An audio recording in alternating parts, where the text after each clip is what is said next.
The 10th decade's peace is over. The day humans refused the aliens' offer. The galaxy believed humanity would submit like every other species.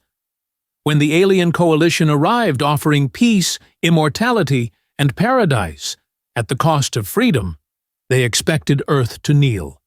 Instead, humans refused. Ambassador Krael, the emissary, struggled to understand why this primitive species rejected what countless worlds had accepted. Humanity's answer was simple yet terrifying. Freedom is worth more than paradise. My soldiers thought it would be simple to conquer the human beings, but humans denied everything.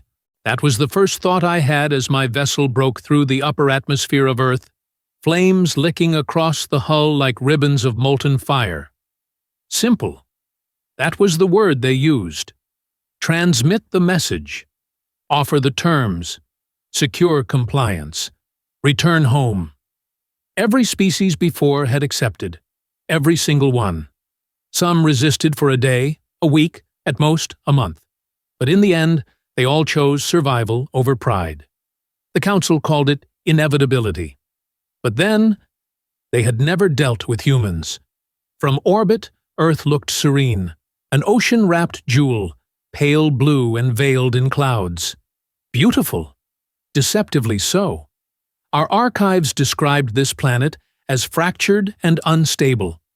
Nations locked in rivalries, species devouring its cradle of life, ecosystems collapsing under the weight of progress. And yet, as I descended, I couldn't help but feel that Earth was alive in a way no other world had ever been. Not merely inhabited. Alive. It pulsed with something raw, something dangerous. I am Kalen, emissary of the Galactic Council. My rank, third voice of order. My duty, deliver salvation, or annihilation. The stakes, nothing less than the survival of this species, and perhaps my own. The sky over the Pacific roared as I pierced through the storm. Lightning forked below like white-hot veins splitting an endless black heart. A fitting welcome. I hovered there for a moment, high above the clouds, gazing down at sprawling continents etched with lights like constellations fallen to earth. Cities glowed defiantly against the night, burning with energy, ambition, greed. Call it what you will. Billions of them. All were unaware of what was coming. I opened the channel. Across every frequency, on every screen, in every language, my voice fell like a blade. People of Earth, I speak for the Galactic Council. Your species has been observed, judged. The verdict is clear. Your world stands on the brink of collapse by your own hands. Wars, famine, fire. But there is another path. Join us. Surrender your sovereignty. Lay down your weapons. In return, we offer peace beyond imagination, immortality, paradise among the stars. You have one solar cycle, 24 hours, to decide. Comply or be removed. Silence. Not total, but a silence that screamed louder than any war cry. A planet stunned into disbelief. And then came the laughter. Yes, laughter. It started small. Flickers of incredulity across social media feeds, whispers of a prank, a hoax, or some elaborate marketing stunt.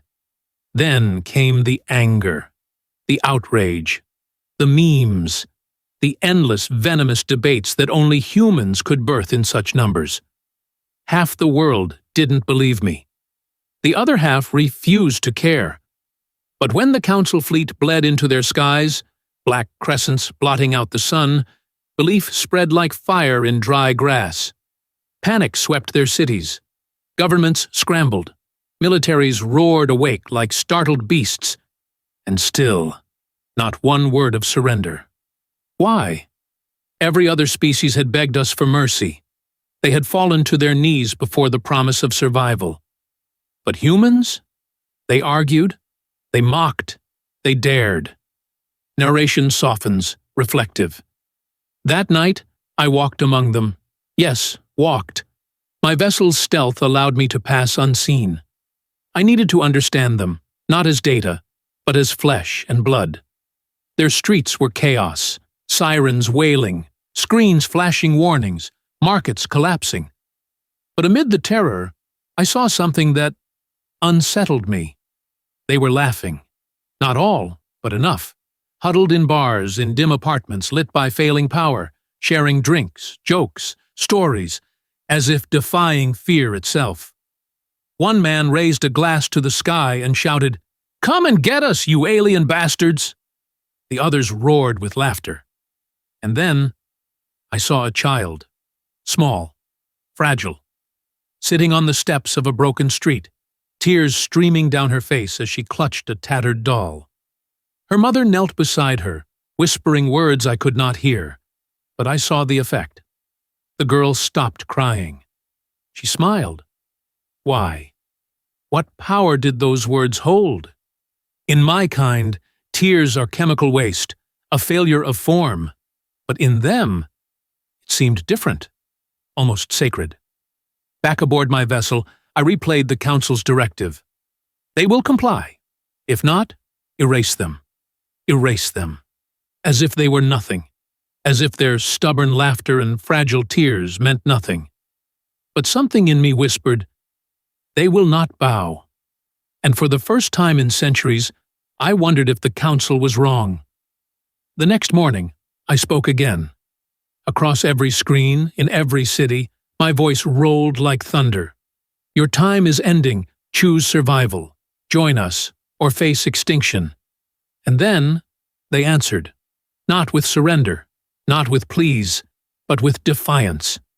Cut to montage, world leaders at podiums, fists pounding, crowds chanting in streets.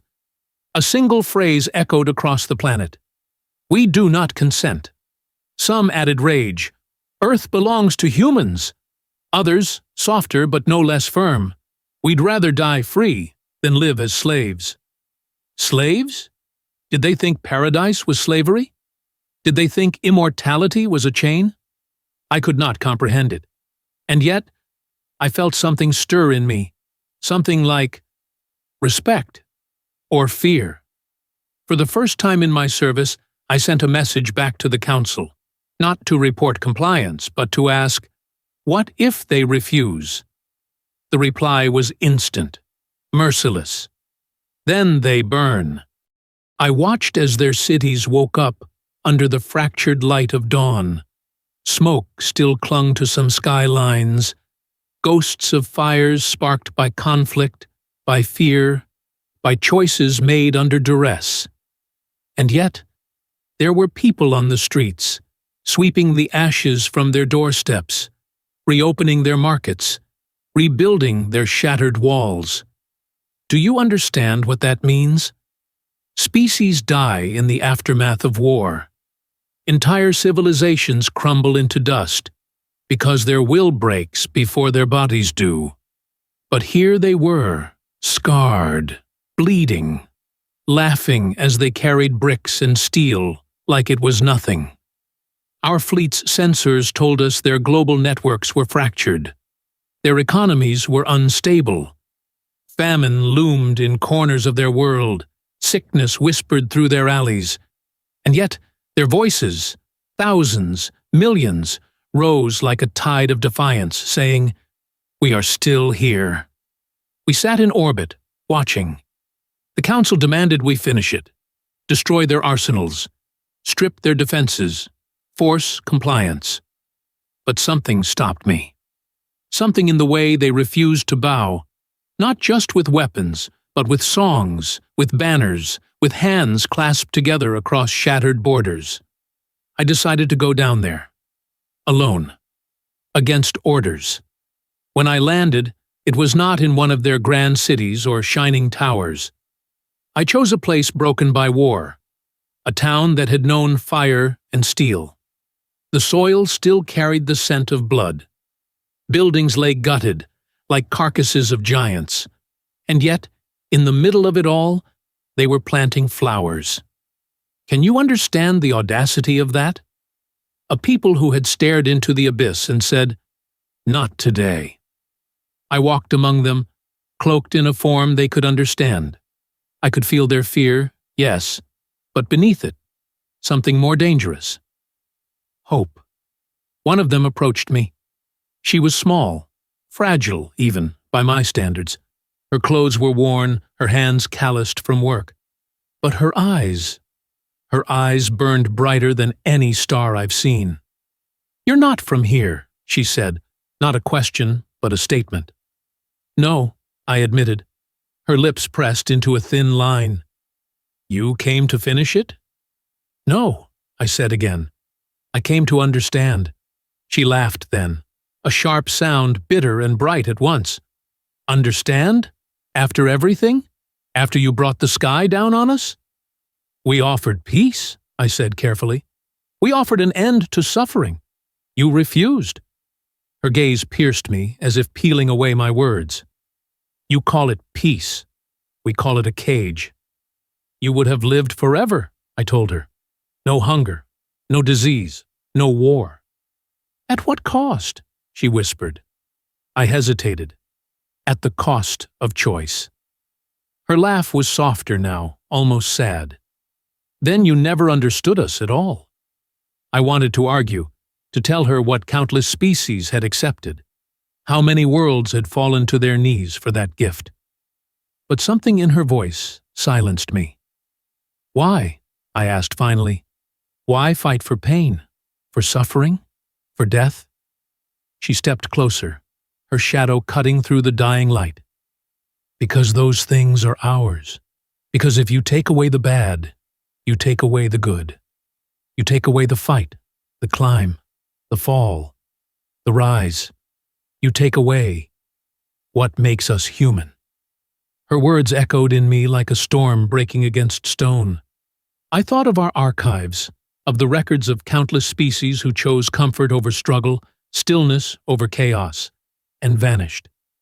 They had no songs, no stories worth telling, only silence, cold and perfect. But these creatures, they were chaos made flesh. I walked with her through that ruined town. She showed me a well where water still flowed, though the pipes above were shattered. She showed me walls patched with scrap metal, painted with colors bright enough to defy the gray. "Why do this?" I asked. "Why not leave? Why not surrender?"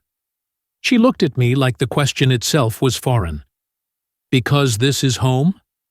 Because we only get one life? And if we give it up without a fight, then what was the point of living at all?" There it was, the thing we could never manufacture, never simulate, the fire that burns brighter when the night grows darkest. I returned to the fleet with her words carved into my thoughts. The council demanded an answer. They wanted submission, or they wanted ashes, and I gave them neither. "Withdraw," I said. The chamber fell silent, thousands of voices in unison, stunned into stillness. "Explain yourself," the Supreme Speaker hissed. "They will not yield," I said simply. "Not because they cannot, but because they will not. They defy the accord." "They defy everything," I agreed. "That is what makes them what they are." "You risk the survival of the galaxy for a primitive world?" "No," I said. "I safeguard it. Because if we break them, we break the only thing that has ever given meaning to existence." The council howled. They threatened exile, dishonor, and annihilation. I did not care. For the first time in centuries, I felt something stir within me. Hope. But the others did not relent. They voted for eradication. The fleet armed its weapons. And so, I broke every law written in the stars. I stole command of the Sentinel, the strongest ship in the Armada. I tore through our own lines to shield that fragile blue sphere. Do you understand the madness of that choice? To betray everything for a species that barely knows your name? They called me a traitor. They hunted me across constellations, but I would not let them burn Earth. Because I had seen something in that ruined town, something no council could measure or quantify. A child laughing in the rubble. A soldier sharing his last piece of bread with an enemy. A mother planting seeds in soil still black with ash. Life unyielding, reckless, beautiful. And so I fought. For them. For the chance that something better could exist, not because it was given, but because it was earned. The war that followed was not written in your history. It raged in the shadows of the void, where suns flicker and die unnoticed. I spilled oceans of blood to keep your world spinning. I burned bridges that cannot be rebuilt. And in the end, I failed.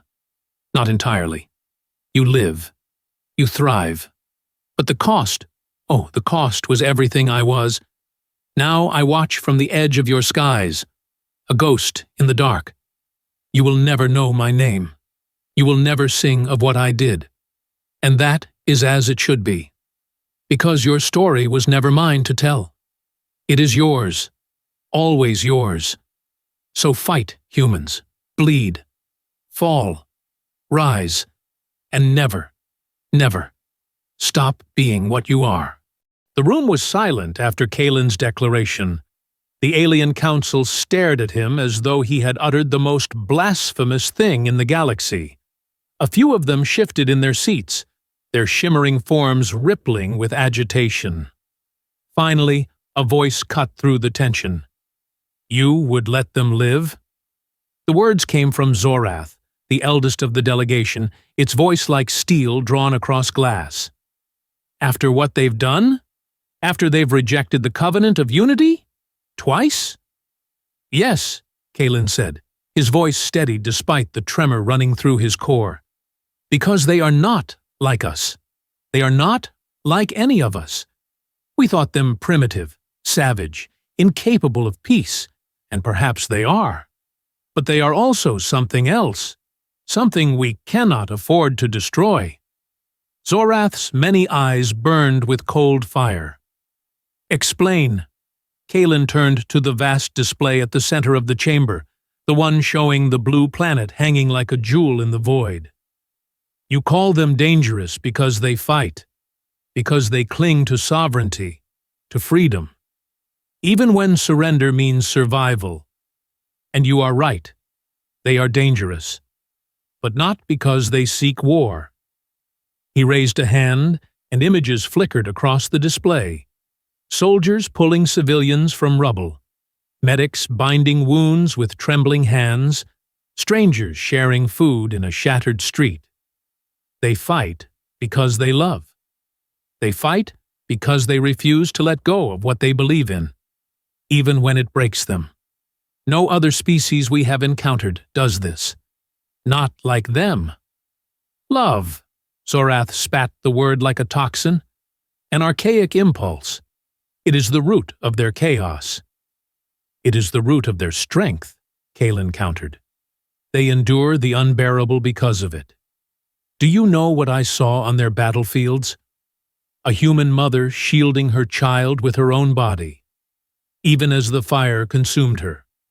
A soldier crawling with shattered legs, to drag his friend out of the line of fire. They do this without hesitation. For them, death is not the end to be feared. It is the price they pay willingly for one another. The chamber rippled with disquiet. Another counselor spoke, its voice like a whisper of leaves. We have seen this before, Kalen. In the old wars, species clinging to instinct, to tribe, to family. It never ends well. No, Kalen said softly, almost to himself. Not like this. Others fought to live. Humans fight for meaning, for ideas, for the right to be more than they are. He turned back to the council, his voice rising. You want to break them? You cannot. You can burn their cities, poison their skies, shatter their bones, and they will still come for you. Not because they hate you, because they refuse to be anything less than what they choose. He paused, letting the weight of his words settle. That is why every war against them ends the same way, not with their extinction, but with their enemies at the table, asking for terms. They do not forgive easily, but they do forgive. They do not seek vengeance for eternity. They seek to live. And what of the billions who will die before that peace comes? Zorath's voice was a blade. What of the worlds they will scorch in their madness? Kalen's throat tightened. He had seen the images, the charred cities, the oceans boiling under orbital fire. He had smelled the stench of war clinging to the ruins of once proud nations. Yes, he said at last, his voice heavy. They will suffer. They will make others suffer. That is their nature. But so is rebuilding. So is reaching for something higher, even when it costs them everything. He let the final image linger. A human child, barefoot, standing in the ashes of her home, and planting a single green sprout in the dirt. They are hope, Kalen whispered. Hope that will not die. Silence fell again.